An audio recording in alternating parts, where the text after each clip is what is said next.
Boa noite, turma. Dando sequência às nossas aulas da Residência Médica e Medicina Intensiva do Hospital Metropolitano Dr. Célio de Castro. Hoje quem vai falar para a gente sobre hipercalcemia maligna é a doutora Alice Terry, nossa médica intensivista horizontal lá do CTI Neurocrítico do hospital.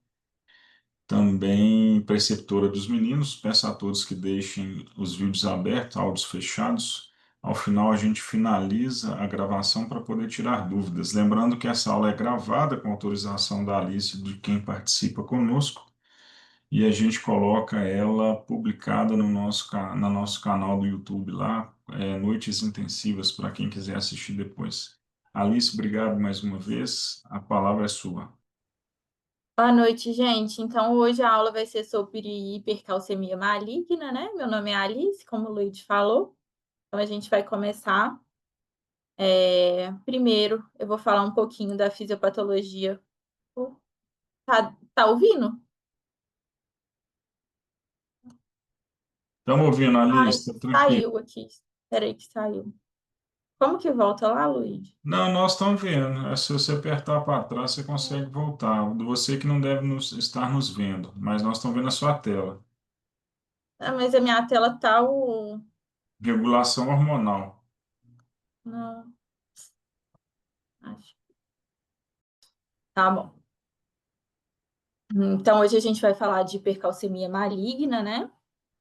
Primeiro, eu queria falar um pouquinho da fisiologia do cálcio. O cálcio ele é essencial na contração muscular, na condução nervosa, na secreção hormonal e na coagulação sanguínea.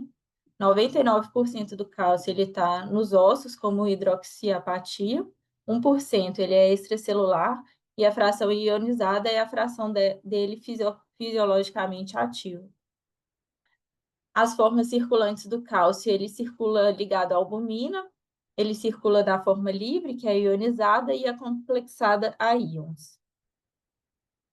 Agora, um pouquinho sobre a regulação hormonal, que eu acho assim, a entender a regulação hormonal ajuda muito a gente a entender a fisiopatologia da hipercalcemia maligna, né? A regulação hormonal, então, do cálcio é feita através do paratormônio, que vai estimular a reabsorção óssea, e renal, e vai ativar também a vitamina D. O calcitriol, que ele é produzido nos rins, vai aumentar a absorção intestinal, do cálcio. E a calcitonina, que ela vai inibir a reabsorção óssea. Agora, entrando mesmo na parte de hipercalcemia maligna, a definição da hipercalcemia maligna é aumento dos níveis séricos de cálcio diretamente causados por uma doença neoplásica, né? É uma complicação comum e grave em pacientes oncológicos e está associada ao mau prognóstico desses pacientes. 50% desses pacientes têm uma sobrevida inferior a 1 ano. Agora, sobre a fisiopatologia, então. Ela pode se apresentar por 4 formas, né? A gente pode ter pela secreção da proteína relacionada ao PTH, que é a forma mais comum, 80% dos casos, vai estar presente em pacientes com carcinomas escamosos, câncer de rim, câncer de mama, câncer de ovário, câncer de próstata. Pode acontecer também por osteólise metastática, que é entre 15% a 20%, que acontece nos pacientes mais comuns com câncer de mama, com câncer de pulmão, câncer de rim, tireoide, mieloma múltiplo, linfomas e leucemias.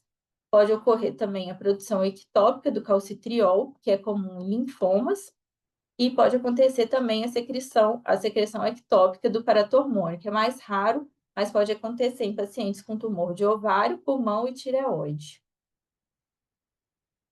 Agora, a apresentação da hipercalcemia maligna.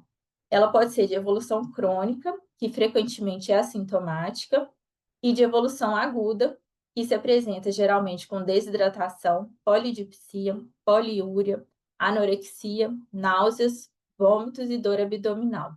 Dos marcadores de gravidade ao rebaixamento do nível de consciência, arritmias e convulsões. O diagnóstico. É um diagnóstico de exclusão. A gente tem que fazer a dosagem do cálcio sérico corrigido e a dosagem do PTH. Aqui embaixo eu vou ter a fórmula do cálcio sérico corrigido pela albumina. A maioria dos casos que quando a gente tem o mecanismo da produção da proteína relacionada ao PTH, que a gente encontra a supressão do PTH associada ao aumento do cálcio sérico. E quando a gente tem o PTH e o cálcio sérico elevados, a gente tem que pensar no hiperparatireoidismo primário. Dos critérios diagnósticos agora. A hipercalcemia leve é um cálcio total entre 10 e 12 ou um cálcio iônico entre 1,4 a 2. A moderada, um cálcio total entre 12 e 14 ou um cálcio iônico entre 2 e 2,5. A grave é um cálcio total maior que 14 ou um cálcio iônico maior que 2,5. Os diagnósticos diferenciais que a gente tem que pensar, a hipervitaminose D, o hiperparatireoidismo primário, sarcoidose e outras doenças granulomatosas, o hipotireoidismo e a imobilização prolongada também pode acontecer, mas é menos comum. Abordagem terapêutica, então. Na hipercalcemia leve ou moderada, o manejo geralmente ele é ambulatorial quando o paciente está assintomático. O tratamento, então, vai focar mais na condição de base para prevenir a recorrência. A gente pode orientar nosso paciente a fazer uma dieta hipocalcêmica, uma ingesta hídrica adequada, e evitar a suplementação da vitamina D e hipercalcemiantes, como diuréticos tiazídicos e o lítio. Agora no paciente, quando ele tem a hipercalcemia grave ou sintomática, né? Primeira coisa que a gente vai fazer, como o paciente geralmente se apresenta com uma desidratação importante, é a gente fazer uma hidratação venosa vigorosa, com um alvo de um débito urinário entre 100 a 150 ml por hora. A gente tem os antirreabsortivos, os principais que a gente tem aqui no Brasil, o zelodronato e o denosumab. Ambas as opções elas são equiparáveis em termos de eficiência, mas a gente tem que levar em conta que o denosumab ele é preferido, ele é escolhido quando o paciente tem um clearance de creatinina menor que 30, e a gente pode também usar o denosumab quando a gente tem casos com refratariedade ao uso do zelodronato. Aí eu coloquei a dose aqui embaixo, o zelodronado a gente usa de 4 miligramas EV em 15 minutos e o denosumab 60 miligramas subcutâneo em dose única.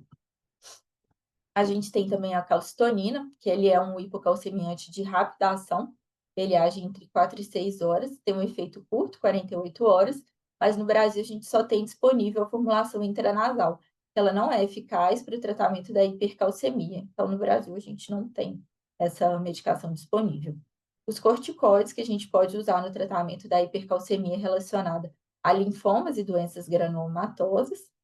Os diuréticos de alça, eles não são recomendados de forma rotineira, porque, como eu falei, os pacientes com a forma grave, né, eles vão se apresentar desidratados. Pode ser uma opção quando o paciente ele tem uma hiper ou uma volemia normal.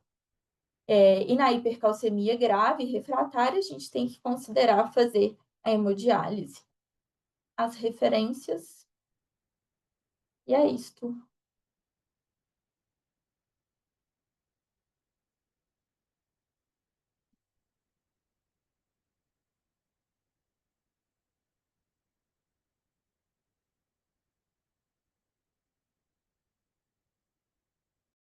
Excelente, Alicinha.